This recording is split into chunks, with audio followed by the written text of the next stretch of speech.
வணக்கம் ஜோதிட நண்பர்களே. ஏற்கனவே ராசியை பற்றின முழு விவரங்களையும் பார்த்தாச்சு. அதாவது ஒவ்வொரு ராசிக்குமே என்ன மாதிரியான குணாதிசயங்கள் இருக்கும், எந்த மாதிரியான வாழ்க்கை அமைப்பு இருக்கும், என்ன மாதிரியான உறவு முறைகள் இருக்கும் அப்படின்னு விளக்கமாகவே பார்த்தாச்சு. அதே போல் லக்ன விவரங்களையும் பார்த்தாச்சு.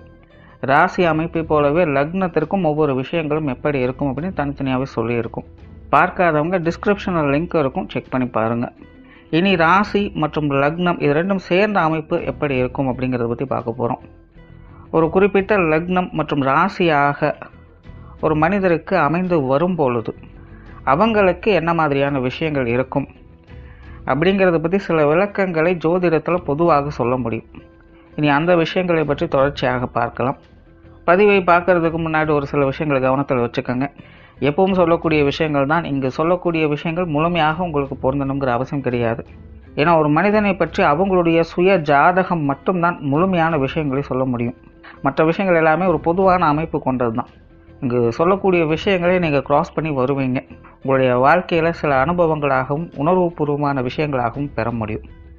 அதே போல் ராசி முக்கியமாக இல்லை லக்னம் முக்கியமாக அப்படின்னாலும் குழப்பிக்க வேண்டாம். ராசி லக்னம் அப்படிங்கிறதெல்லாம் பார்த்திங்கன்னா ஒரு சில ஐடென்டிட்டி மட்டும்தான். ஜோதிட பலன்கள் எடுக்கிறதுக்காக பொதுவாக தெரிஞ்சிக்க வேண்டிய சில விஷயங்கள் அவ்வளோதான். மற்றபடி 9 கிரகங்கள் 12 கட்டம் 27 நட்சத்திரங்கள் கொண்ட ஒரு அமைப்பு தான் நமக்கு முழுமையாக முக்கியம்.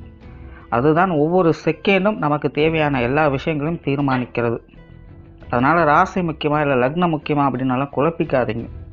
நம்ம யாருன்னு கேட்டால் நம்மளுடைய பேரை எப்படி ஒரு அடையாளமாக சொல்கிறோமோ அந்த மாதிரி தான் நம்மளுடைய சுய ஜாதகத்திற்கு அடையாளமாக இந்த ராசியும் லக்னமும் அமைந்து வருது.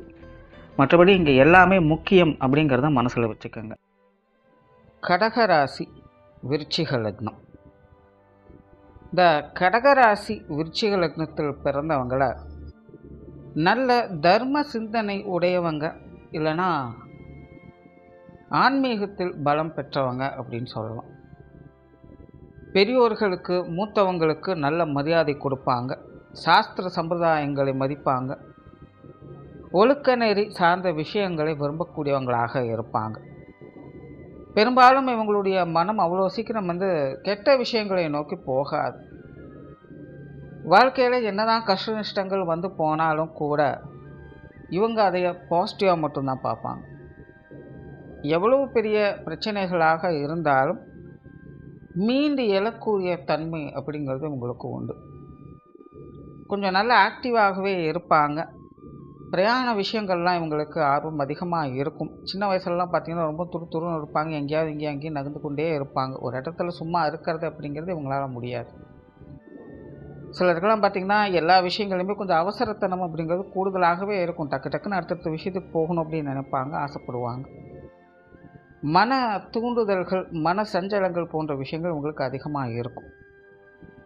ஏன்னா இந்த ராசி லக்னங்களில் பிறந்த பெரும்பாலானோருக்கு பார்த்திங்கன்னா இந்த நிதானம் பொறுமை அப்படிங்கிறதே இருக்காது. எல்லா விஷயங்களுக்குமே அவசரப்படுவாங்க. அதாவது அவசரம் அப்படிங்கிறது ஆத்திரத்தோடு வரக்கூடிய அந்த அவசரம் இல்லை. எல்லாத்தையும் வேகமாக முடிச்சிடணும், அடுத்தடுத்தது போகணும் அப்படின்னு பிஸியாகவே இருக்கணும்னு நினைப்பாங்க. இதனால் இந்த நுனிப்புல் மேயிற மாதிரி நிறைய விஷயங்கள் உங்களுடைய வாழ்க்கையில் இங்கேயும் ஒன்று அங்கேயும் ஒன்றுமாக மாறி நடந்துக்கிட்டே இருக்கும். ஒரு நிலையான அமைப்பு அப்படிங்கிறதே உங்களுடைய வாழ்க்கையில் பெரும்பாலும் பார்க்கவே முடியாது. நிறைய ஏற்றத்தாழ்வுகள் உங்களுடைய வாழ்க்கையில் கண்டினியூஸாக இருந்துக்கிட்டே இருக்கும். கொஞ்ச நாளைக்கு நல்ல சந்தோஷமாக ஆனந்தமாக இருக்காங்க அப்படின்னா அடுத்த சில காலங்களுக்கே பார்த்திங்கன்னா அவங்களுக்கு கொஞ்சம் சோர்வு, மந்தம் இந்த மாதிரியெல்லாம் ஏற்பட்டுரும். ஆனால் திரும்பவும் தன்னைத்தானே பூஸ்ட் பண்ணிப்பாங்க, நல்ல எனர்ஜி ஆகிடுவாங்க. திரும்பவும் ஒரு ஆட்டம் ஆரம்பிக்கும். அப்புறம் திரும்பவும் அதுவும் பார்த்திங்கன்னா டவுன் சைட் ஆகிடும். ஸோ இப்படியே உங்களுடைய வாழ்க்கை நிலை அப்படிங்கிறது ஏற்றத்தாழ்வோடையே இருக்கும். ஒரு நிலையான அமைப்பு அப்படிங்கிறதே பார்க்க முடியாது.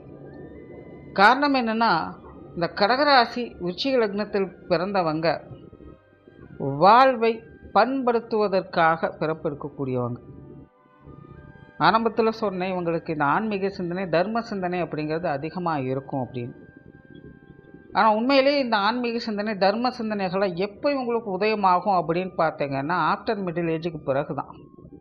வெகு சிலருக்கு தான் சிறு வயதுலேருந்து இந்த சிந்தனைகள் அப்படிங்கிறது இருக்கும். இவங்களுடைய இளம் வயது வாழ்க்கையெல்லாம் பார்த்திங்கன்னா நல்ல ஒரு ஆட்டம் போட்டு கழித்து முடிச்சுடுவாங்க. மேபி அது பாசிட்டிவாகவும் இருக்கலாம், நெகட்டிவாகவும் இருக்கலாம். பட் அது வந்து பரபரப்பாக அடுத்தடுத்த கட்டங்களை நோக்கி போய்கிட்டே இருக்கும். பட் ஒரு கட்டத்துக்கு மேலே இந்த பரபரப்பு நிலை அப்படிங்கிறது குறைந்து வாழ்க்கை என்ன அப்படிங்கிறத புரிஞ்சிக்க ஆரம்பிப்பாங்க. எதை நோக்கி நம்ம இவ்வளோ அவசர அவசரமாக போய்கிட்டு இருக்கோம் அப்படின்னு அவங்களே விசாரணை பண்ண ஆரம்பிப்பாங்க. பெரும்பாலானவருக்கு பார்த்திங்கன்னா இந்த 30 வயதுக்கு மேலே தான் பார்த்திங்கன்னா ஒரு மாதிரியான ஞானோதயம் அப்படிங்கிறதே பிறக்கும். அது வரைக்கும் பார்த்திங்கன்னா அவங்க என்ன செஞ்சிட்ருக்காங்க அப்படின்னு தெரியாது. ஒரு யதார்த்த நிலையில் வாழ்க்கையில் சரி இதுதான் வாழ்க்கை, அடுத்த கட்டத்துக்கு போகணும், படிக்கணும், வேலைக்கு போகணும், சம்பாதிக்கணும், கல்யாணம் பண்ணணும், குழந்தை குட்டிகளை பெற்றுக்கணும் அப்படின்னு ஒரு சராசரியான வாழ்க்கை நிலைகள் அவங்க பாட்டுக்கு போகணும்னு நினைப்பாங்க. பட் இது எல்லாமே கிடைத்தும் அதன் மூலமாக வாழ்க்கை ஒரு பாடத்தை அவங்களுக்கு கண்டிப்பாக கற்றுக் கொடுத்துரும். எதையெல்லாம் இவங்க ஆரம்பத்தில் விரும்பி விரும்பி தேடி போனாங்களோ அது எல்லாத்தையுமே கொஞ்சம் கொஞ்சமாக இவங்களாக விலகி விலகி வெளியில் வர ஆரம்பிச்சிடுவாங்க. பட் இதெல்லாம் பார்த்திங்கன்னா 30 வயதுக்கு மேலே தான் ஆரம்பிக்கும். ஸோ கொஞ்ச நாளைக்கே பார்த்திங்கன்னா இந்த தத்துவ விசாரணைகள்லாம் அவங்களுக்குள்ளே போய்கிட்டே இருக்கும். அதன் பிறகு அவங்களுக்கு ஒரு தெளிவு கிடைக்கும், இதுதான் வாழ்க்கை அப்படின்னு புரிஞ்சுக்கிட்டு அதன் பிறகு தான் பார்த்திங்கன்னா இந்த தர்ம வாழ்க்கையில் தர்ம சிந்தனையோடு ஆன்மீக சிந்தனைகளோடு அவங்களுடைய வாழ்க்கையில் நகர ஆரம்பிப்பாங்க. அது வரைக்கும் பார்த்திங்கன்னா ஒரு பரபரப்பான சூழ்நிலை அப்படிங்கிறது உங்களுடைய வாழ்க்கையில் போய்கிட்டே இருக்கும். என்னதான் ஆக்டிவான பர்சனாக இருந்தாலுமே உங்களுடைய பேச்சுவார்த்தைகளில் எப்போவுமே ஒரு நிதானம் அப்படிங்கிறது இருக்கும். நிறைய பேர் அதிகம் பேச மாட்டாங்க அப்படின்னு கூட சொல்லலாம். பழமையை விரும்பக்கூடியவங்களாக இருப்பாங்க. சொத்து சுகங்கள், கல்வி சார்ந்த விஷயங்கள்லாம் பார்த்திங்கன்னா அந்தந்த காலகட்டங்களுக்கு தகுந்த மாதிரியான தேவைகளை பூர்த்தி அடைய பெற்றவங்களாக இருப்பாங்க. பொது விஷயங்கள் மற்றும் பொது காரியங்கள் ஈடுபடக்கூடியவங்களாக இருப்பாங்க. திரைக்கடலோடியும் திரவியம் தேடு அப்படின்னு சொல்லுவாங்க. அந்த மாதிரி பிறந்த இடத்தை விட்டு வெளி இடங்களுக்கு போய் ஜீவனம் பண்ணக்கூடிய அமைப்புகள் இவங்களுக்கு உண்டு. நிறைய பேர் பார்த்திங்கன்னா இளம் வயதிலிருந்தே வெளியூர்களுக்கு போய் படிப்பதற்காக, வேலைக்காக அல்லது குடியிருப்பதற்காக செல்லக்கூடிய நிலை அப்படிங்கிறது ஏற்படும். இல்லைன்னா சின்ன வயசுலேருந்தே பார்த்திங்கன்னா இவங்க லாங் டைம் ட்ராவல் அப்படிங்கிறத பண்ணிக்கிட்டு இருப்பாங்க. ஒரு 20 கிலோமீட்டர் 30 கிலோமீட்டர் ட்ராவல் பண்ணக்கூடிய நிலை அப்படிங்கிறது இவங்களுக்கு அதிகமாக ஏற்படும். ஆன்மீகவாதிகளோடு இணக்கமாக பழகக்கூடியவங்க சாதாரண மனிதர்களை காட்டிலும் ஆன்மீகத்தில் ஈடுபட்டு கொண்டு இருப்பவங்க மேலே இவங்களுக்கு ஒரு ஈர்ப்பு இருக்கும். இந்த குரு சிஷ்ய உறவுமுறைகளெல்லாம் வளர்த்து கொள்ளக்கூடிய தன்மை இவங்களுக்கு உண்டு. கொஞ்சம் வித்வத்தன்மை பொருந்தியவர்கள் அப்படின்னு கூட சொல்லலாம். சிலர் இந்த கலை சார்ந்த விஷயங்களையும் ஆர்வம் காட்டுவாங்க. குறிப்பாக பக்தி நெறி சார்ந்த கலை சம்மந்தப்பட்ட விஷயங்களில் ஈடுபாடு இருக்கும். இல்லைன்னா அந்த பரம்பரையாக பின்பற்றி வரக்கூடிய கலை சம்பந்தப்பட்ட விஷயங்களில் ஈடுபாடுகள் காட்டுவாங்க. அதெல்லாம் பார்த்திங்கன்னா கொஞ்சம் கைத்தேர்ந்த தன்மை அப்படிங்கிறது இவங்களுக்கு உண்டு. இவங்களுக்கு உண்டான ஒரு தனித்துவத்தை காட்டக்கூடிய அமைப்புகள் அப்படிங்கிறது இவங்களுக்கு உண்டு. காரியங்கள் மற்றும் செயல்பாடுகள் அப்படின்னு வரும்பொழுது பதறிய காரியம் சிதறிப்போகும் அப்படின்னு சொல்லுவாங்க. அந்த விஷயத்தை இவங்க கொஞ்சம் கவனத்தில் வச்சுக்கணும். காரணம் இவங்க ரொம்பவுமே ஆக்டிவாக தான் இருப்பாங்க. இன்னும் சொல்லப்போனால் சிலர் ரொம்பவுமே ஹைப்பர் ஆக்டிவாக இருப்பாங்க அப்படின்னு கூட சொல்லலாம். ஆனால் இவங்க ஸ்பீடுக்கு காரியம் நடக்கணும் இல்லையா? ஸோ அதனால் அவசரப்பட்டு ஒரு காரியம் முடியறதுக்கு முன்னாடி அடுத்த காரியத்துக்கு நகர்ந்துடுவாங்க. ஆகினால் இந்த காரிய ரீதியான அணுகுமுறைகளில் இவங்களுக்கு கொஞ்சம் பொறுமை நிதானம் அப்படிங்கிறது தேவைப்படும். தவிர இந்த கடகராசி உச்சி லக்னத்தில் பிறக்கக்கூடியவங்களுக்கு சுய ஜாதகத்தில் சுப கிரகங்களுடைய அனுகிரகம் பெற்றிருந்தால் இவங்களுடைய வாழ்க்கை நிலை அப்படிங்கிறது ஒரு யோக வாழ்க்கையை பெறக்கூடிய தன்மை பெற்றதாக இருக்கும். அதாவது ஒரு சராசரியான அடிப்படை வாழ்க்கையை, அதாவது படிக்கிற இடத்துல நல்லா படிப்பாங்க, நல்ல வேலை கிடைக்கும், நல்ல சம்பாத்தியம் இருக்கும், வீடு வசதிகளோட, குடும்பத்தோட, உற்றார் உறவினர்கள் நண்பர்களோட ஒரு சகஜமான யதார்த்தமான வாழ்க்கையை அனுபவித்து வாழ்ந்து வருவாங்க. பட் அதுவே இவங்களுக்கு சுய ஜாதகம் கிரக அமைப்புகள் சாதகம் இல்லை அப்படிங்கிற பட்சத்தில் இந்த விஷயங்கள்லாம் அவங்களுக்கு கிடைக்கும். ஆனால் ஏதாவது ஒரு வகையில் அது அடிபட்டு போகும். அதன் பின்னாடி இவங்க பார்த்திங்கன்னா ஆன்மீக பாதையை நோக்கி நடைபோட ஆரம்பிச்சிடுவாங்க. அதாவது இவங்களை பொறுத்த வரைக்கும் என்னதான் தன்னை சுற்றி நல்ல விஷயங்கள் நடந்தாலும் கூட, தன்னுடைய தேவைகள் பூர்த்தி ஆனாலும் கூட அதில் திருப்தி அப்படிங்கிறதே இவங்களுக்கு கிடைக்காது. இதை பற்றி நான் என்னென்னமோ நினச்சிட்டு இருந்தேனே, இது இவ்வளோதானா அப்படிங்கிற மாதிரி ரொம்ப ஈஸியாக அவங்களுக்கு சலிப்பு தட்ட ஆரம்பிச்சிடும். அதனால தான் ரொம்பவுமே மறைபொருள் சார்ந்த விஷயங்களில் தன்னுடைய கவனத்தை செலுத்த ஆரம்பிச்சிடுவாங்க. குடும்ப வாழ்க்கையை பொறுத்த வரைக்கும் நார்மலாக இவங்களுக்கு வந்து ஒரு அளவான ஈடுபாடுகள் இருக்கும். ஸோ இங்கேயும் இந்த சுய ஜாதகம் நல்லபடியாக இருந்துச்சு அப்படின்னா அந்த யதார்த்தமான குடும்ப வாழ்க்கையை பெற்றவங்களாக இருப்பாங்க. இல்லை அப்படின்னா இவங்களுடைய நிலை அப்படிங்கிறது கிட்டத்தட்ட இருந்தும் இல்லாதது மாதிரி அந்த மாதிரி விஷயங்கள் போய்கிட்டு இருக்கும். குடும்ப உறவுகள் வகையில் கூட ஒரு நல்ல அட்டாச்மெண்ட் அப்படிங்கிறதெல்லாம் இருக்கும். பட் இருந்தாலுமே அதை வந்து பெருசாக எடுத்துக்க முடியாது. எதுவுமே வந்து அவங்களுக்கு பெருசாகவே தெரியாது. இது இவ்வளோதானா அப்படி சொல்லி சலிச்சுக்குவாங்க. இல்லைன்னா குடும்ப உறவுகளை விட்டு தனிச்சிருக்கும்படியான சூழ்நிலைகள் அப்படிங்கிறது ஏற்படும்.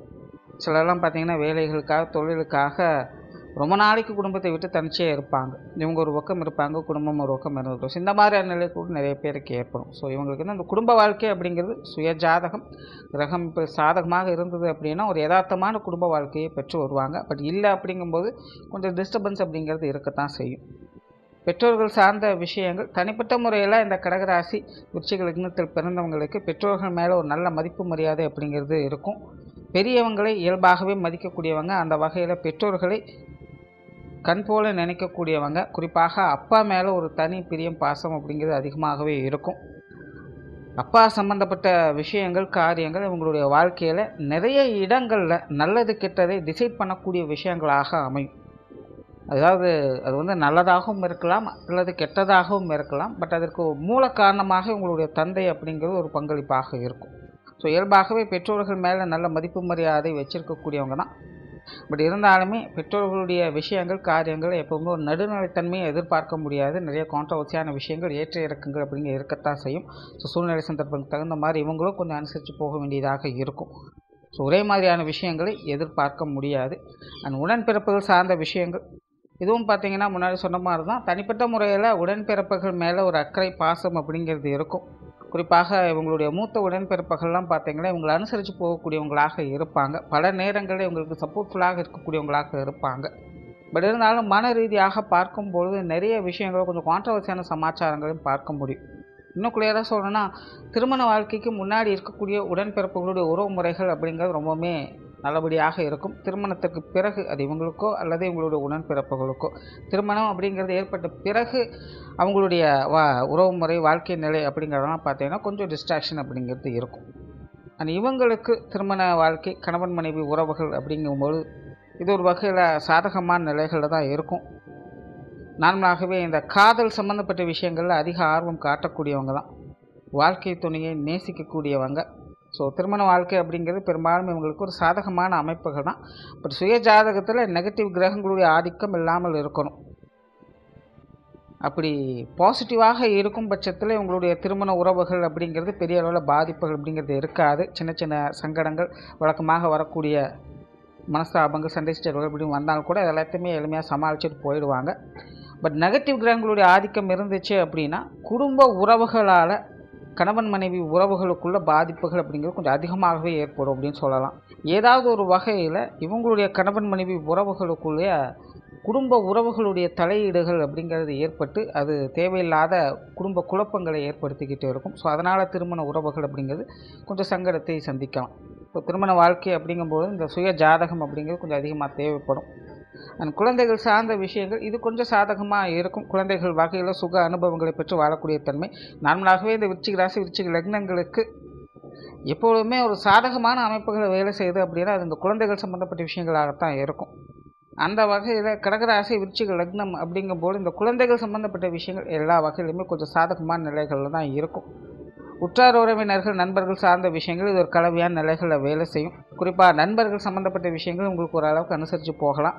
பட் உறவினர் சார்ந்த விஷயங்கள்லாம் கொஞ்சம் கவனமாக இருக்கணும். தேவையில்லாத பிரச்சனைகள் வாக்குவாதங்கள் அப்படிங்கிற இருந்துக்கிட்டே தான் இருக்கும். இந்த அரசல் புரசலாக பேசுகிற விஷயங்கள்லாம் பார்த்திங்கன்னா உறவினர்களும் கொஞ்சம் அதிகமாகவே இருக்கும். ஸோ முடிஞ்ச அளவுக்கு அந்த மாதிரியான விஷயங்கள்லாம் பட்டுப்படாமலும் இருக்கிறது நல்லது. தொழில் வேலை உத்தியோகம் சார்ந்த விஷயங்கள் இது வந்து ஒரு அளவான அமைப்போடு தான் செயல்படும். ஏன்னா நார்மலாக பார்த்திங்கன்னா இவங்களுக்கு இந்த சர்வீஸ் ஓரியன்டான ஃபீல்டு தான் அதிகமாக சாதகமான நிலைகளில் இருக்கும். முன்னாடியே சொன்ன மாதிரி இந்த பதறிய காரியம் சிதறி போகும் அப்படிங்கிற மாதிரி தான் உங்களுடைய செயல்பாடுகள் இருக்கிறதுனால ஆரம்பத்தில் நிறைய விஷயங்களில் தலையிடுவாங்க. நிறைய வேலைகள் இழுத்து போட்டு செய்வாங்க. ஸோ இவங்களுடைய ஆரம்ப காலகட்டமெல்லாம் பார்த்திங்கன்னா கொஞ்சம் டைம் வேஸ்ட் பண்ணக்கூடிய அமைப்புகள் அப்படிங்கிறது அதிகமாக இருக்கும். பட் அது மூலமாக நிறைய தெரிஞ்சுக்கிறது உண்டு. பட் பொருள் வரவு மற்றும் இந்த தொழில் சார்ந்த வேலை சார்ந்த மற்ற விஷயங்கள் அப்படின்னு வரும்போது கொஞ்சம் லேக் ஆகிடுவாங்க. ஸோ தொழில் வேலை உத்தியோகம் அப்படின்னு வரும்போது கொஞ்சம் நிதானமாக செயல்படுறது தான் இவங்களுக்கு சிறப்பாக இருக்கும். எதையுமே யோசித்து ஆலோசித்து செயல்பட்டு வர்றது தான் இவங்களுக்கு இந்த தொழில் வேலை உத்தியோகத்தில் நன்மையை கொடுக்கும். இல்லை அப்படிங்கிற பட்சத்தில் கொஞ்சம் நாளைக்கு நல்லா இருக்கலாம், அதன் பிறகு ஏதாவது ஒரு வகையில் திரும்பவும் பழைய நிலைமையை வந்து போகிற மாதிரி இருக்கும். பெரும்பாலும் இவங்களுக்கு சுயதொழிலை காட்டிலும் வேலை மற்றும் அலுவலக பணிகள் போன்ற விஷயங்கள் தான் சாதகமாக இருக்கும். வெளியூர் மற்றும் வெளிநாடு சம்மந்தப்பட்ட விஷயங்கள் கூட இவங்களுக்கு கொஞ்சம் சாதகமான நிலைகளிலே வேலை செய்யும். ஸோ ஓவராலாக இந்த கடகராசி விருச்சிக லக்னத்தில் பிறந்தவங்க ராசி லக்ன ரீதியாக பார்க்கும்போது ஒரு பேலன்ஸ்டான வாழ்க்கை நிலையை பெற்றவங்க தான். பட் அந்த பேலன்ஸ் நிலையை இவங்க தனிப்பட்ட முறையில் மெயின்டைன் பண்ண முடியாது. சுய ஜாதகத்தில் கிரகங்களுடைய அமைப்புகள் சாதகமாக இருந்துச்சு அப்படின்னா அந்த பேலன்ஸ் நிலை அப்படிங்கிறது கொஞ்சம் மெயின்டைன் பண்ணிடலாம். பட் அதுவே சாதகம் இல்லை அப்படிங்கிற பட்சத்தில் உங்களோட வாழ்க்கை நிலை அப்படிங்கிறது நிறைய அப்ஸ் அண்ட் டவுன்ஸ் இருந்துக்கிட்டே தான் இருக்கும். நிறைய நேரங்களில் நிறைய விஷயங்களை கொஞ்சம் சுதாரிச்சிருக்க வேண்டியதாக இருக்கும். நன்றி, வணக்கம், வாழ்க வளமுடன்.